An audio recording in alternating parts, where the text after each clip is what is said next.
ምን ችግር ገጥሞ ነው ወንድሜ? ምን ልርዳ? የሆነች ችግር እንትን ዶክተር እንደው አፍሬኮ አልቆማል።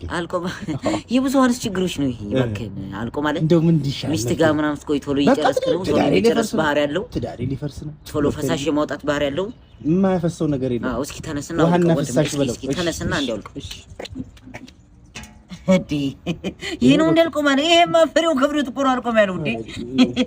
ይሄንን ማበደላ አላቆመው ወንድሜ። በጣም ሙሉ ለሙሉ ይሄ አፍረተ ገላ ሳይሆን እግር ነው የሚባለው ወንድሜ። ምን ለየት አልደበቀው ነገር ተፈጥሮ ምን ላይ ወንድሜ። ይሄን አሁን ናስኪ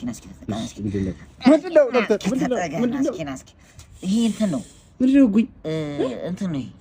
ሙሉ ለሙሉ በአጠገቡ ያሉ ደኖች መወገድ አለባቸው። ፍሪ መሆን አለባቸው። ለዛ ነው ደብሮት እና በጣም ትልቅ ነው ወንድሜ።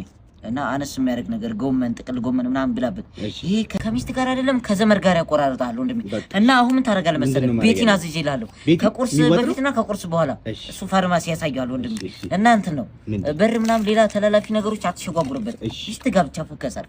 እና ሂድ ወንድሜ ሂድልኝ በእናትህ። እሺ ዶክተር፣ በጣም አመሰግናለሁ። አውራሪስ የመሰለት